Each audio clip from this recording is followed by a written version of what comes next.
You're here because you want to sound like Slash. The gear is one part, but I'm also going to show you how to get inside the mindset and point out the one key thing that sets him apart from every other guitarist.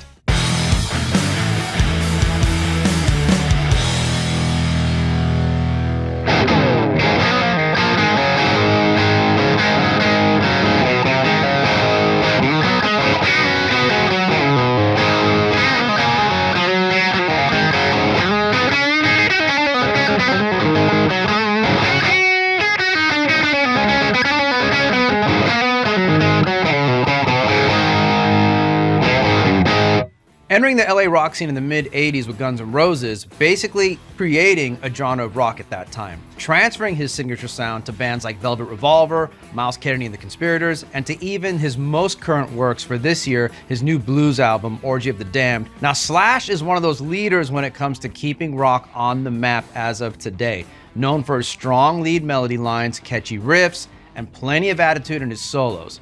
But when you see him, there's also a huge musical association just visually alone, and when you hear the playing, you know who it is. But he has a distinct style that is unmistakably his sound. You know he's playing on any record instantly, and I'll show you how he does it as best as I can, of course. So I'll lightly touch on the gear and how it's changed over the years, right? Mostly, of course, we all know the Les Paul is one of his favorites, played it on many different albums and tours as well, with different bands as well. So guitars, you know, Les Pauls, there's been some BC Riches in there, you've got some Flying V's, of course the double neck SG, and then amps, pretty much Marshalls, right? Or anything British inspired here, we'll call it. For effects, it's pretty simple, wah pedal, talk box. There's been some light chorus use, especially on the early years with some of the clean tones. A little bit of delay here and there. When I think of delay, I think of, you know, Welcome to the Jungle, the intro. And then, of course, a boost for the solos. EQs have been used here and there as well. Other than that, pretty straightforward, right? Tuning is going to be mostly an E-flat standard. And then some of the tracks, especially in the Velvet Revolver era, are in drop D. So now let's take a look at the top 5 signature things that you need to know in order to sound like Slash. So real quick, before we dive in, ring the bell, hit the like button, and subscribe to the channel. It'll keep you up to date on future videos. Let's get started. So let's talk about the cleans real quick. Now, Slash's clean tones throughout the years, if you listen to the early stuff with Guns N' Roses, it's super clean and it's got some chorus on there as well. Basically, you got to remember, Slash is always in a band where there's 2 guitar players. Someone's holding down the rhythms while he's doing some articulation on top of those chords, whether it be arpeggiated picking patterns or a riff in general. So let's look at what would most likely happen if he was playing something clean. Check this out.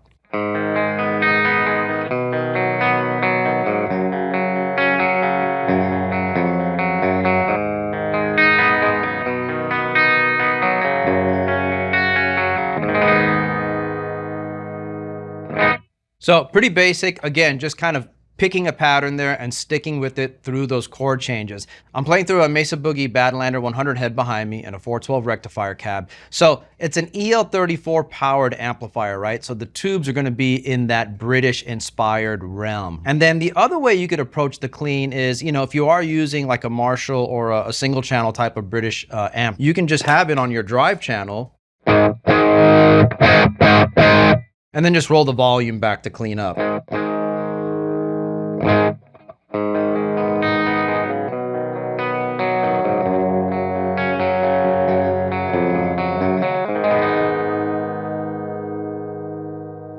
Okay, let's talk about riffs now. Slash is known for killer riffs, taking basic chords and adding little filler notes between them, you know, chromatic walks, little riffs here and there, and licks to really bring it alive. Let me give you an example here.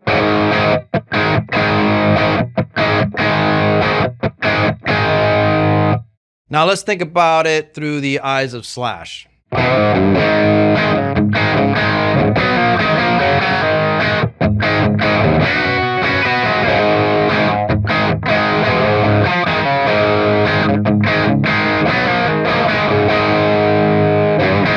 Okay, so as you can see, we spiced it up a little bit, right? You're still hitting that A, but now we're adding a few signature type of moves here. First of all, you got the go-to, which is the A string bend on the 3rd fret. And then finishing it off with the same move on the E string. So you can pivot between those two. Kind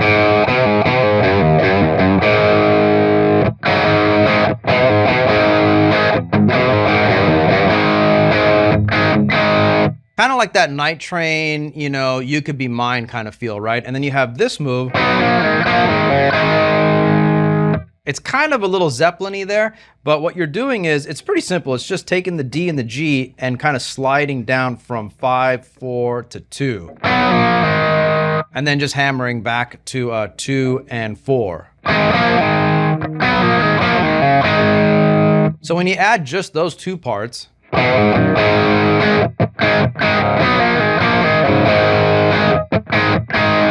notice I can also lift my index finger. I'm literally playing the D and G open there. And then we add in a lick, right? Something pentatonic in the key of A.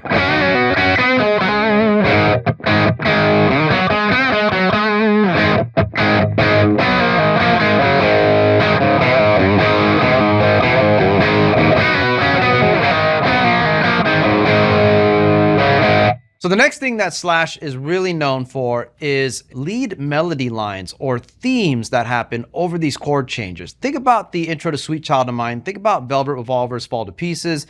Think about the Conspirators track Fall Back to Earth. There's like this guitar theme that happens that's just as important and big as actual vocal melody itself. Let me give you an example of what that sounds like. I'm going to lay down a rhythm track and then I'll play on top of that for you.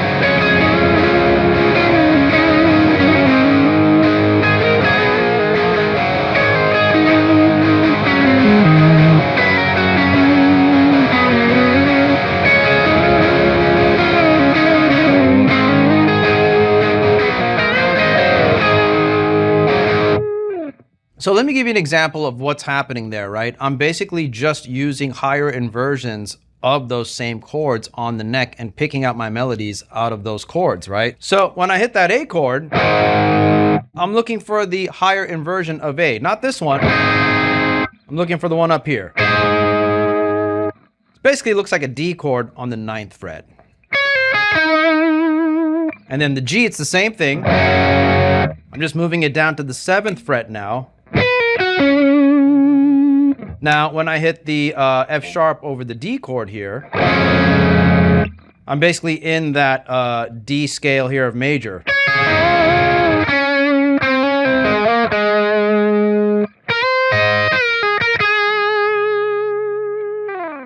So just like how Slash does these cool melody or themes over main parts of songs, like choruses, for example, let me show you how it applies to cool little rhythm stuff, like for a verse, for example. Let me lay down a rhythm and then I'll play a line on top of that for context.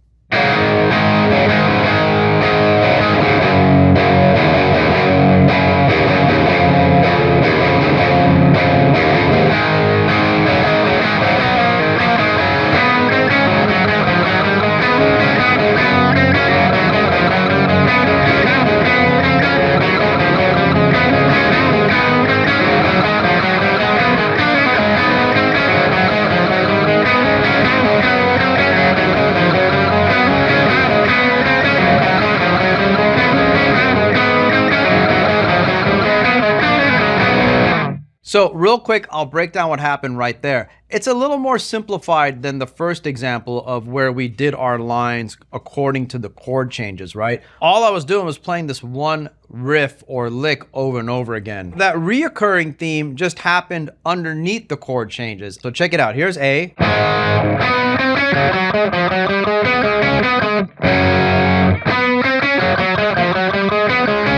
And the last chord. And then back to A. And then at the end, I just bookended it. So there you have it. That's something really cool to try over your chord progressions. If you don't feel like singing or just soloing, you now have another trick that you can add there for another part that's just as catchy as a vocal line. So now let's ramp it up a little bit. Let's talk about soloing. One thing you want to think about is you got to be in the pentatonics most of the time, right? Your blues scales and all that. What's cool is Slash does a lot of chromatic runs in that soloing, or in that scale, I should say. Let me give you an example of what that sounds like. All we're looking for here is in between notes of the scale first. So here's something normal. Here's your scale to start with. Now, if I play something normal, it's going to sound like this.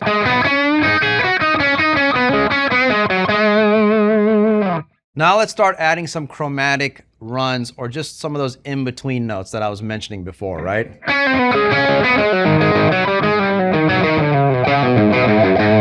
Notice how we're walking through now. That last move now brings me up to the next note, flat 5.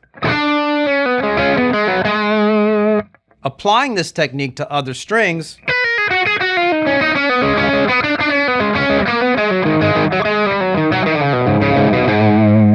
now we start hearing all those little tiny, in between filler notes that makes those solos stand out, just above and beyond just the normal blues scales, right? So now we have.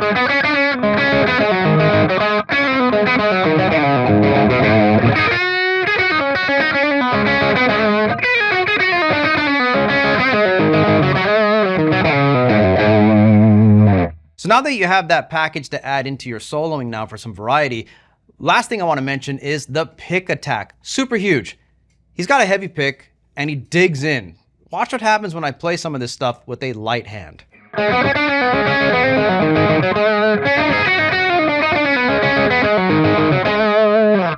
Now I'm going to dig in.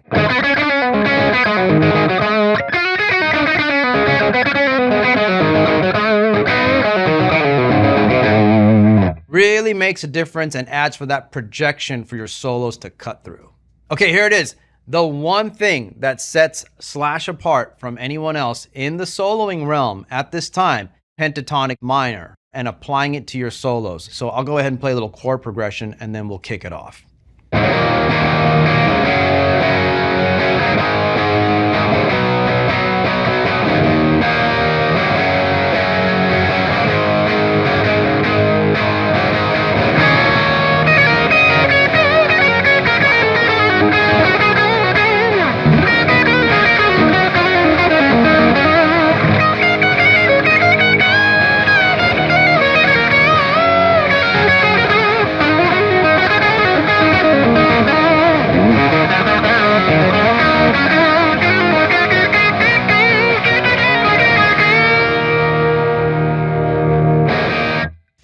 Okay, a lot of notes happening, but let's break it down real easy and simple. I try to do more of the bluesier thing in the first half and then introduce those minor elements towards the second half if you notice. Let me give you a couple examples of what the difference sounds like here, okay, just in case. So, pentatonic in the beginning, right? Adding those flat 5s. The chromatic. Now here comes the minor stuff.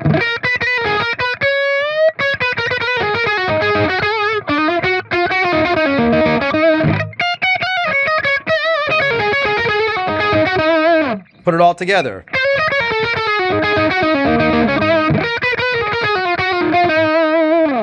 I'm using the E minor shape up here at the 12th. And I also went back down to it over here at the 7th fret.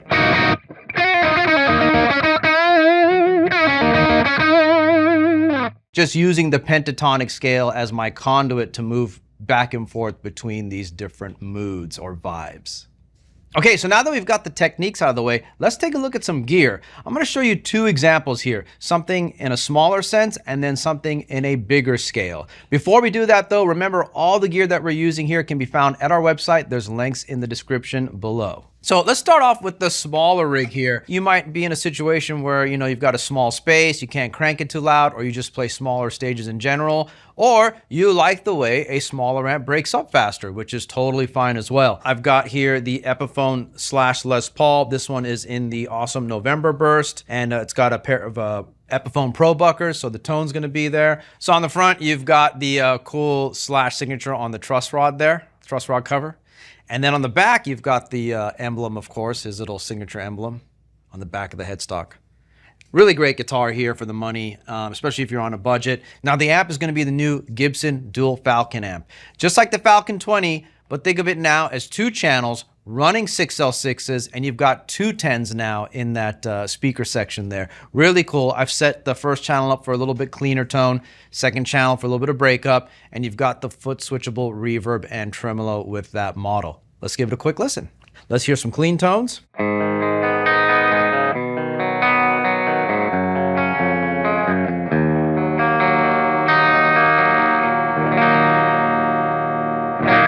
With that wattage, you'll notice there's a little bit of breakup there, not as much headroom as a bigger amp would be. Let's hear some crunch tones.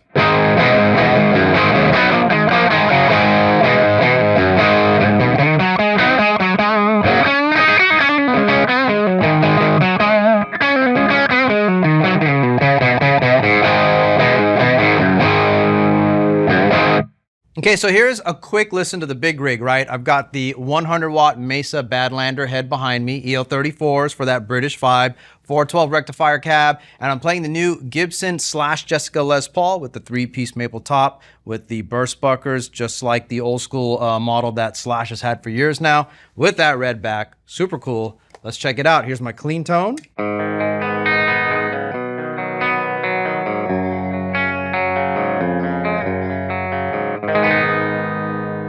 And now some crunch tones.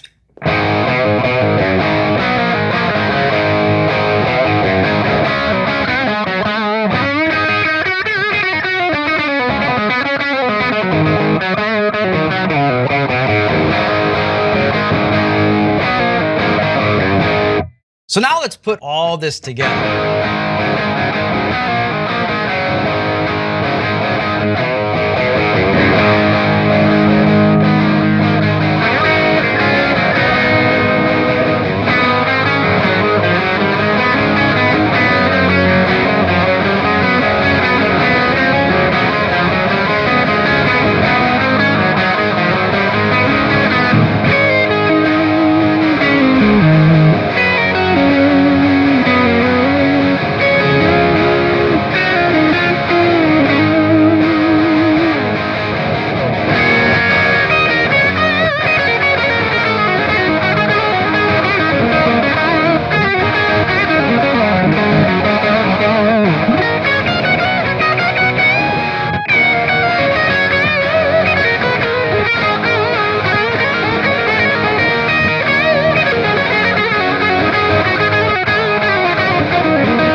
Well, there you have it. Hopefully that gives you a little insight and some knowledge here to being able to pick up some of those Slash techniques. Definitely try it in your own playing, in your own soloing, and your own songwriting. It'll take you to some new places. Super exciting. Slash has always been a favorite of mine. It's just good to see that he's still around and making music and killing it on the guitar as always. Now, if you're interested in Les Pauls and want to know more about our different offerings, check out some of the buyer's guides on this channel. And if you're into learning some tunes, head over to the Gibson app. Thanks for watching.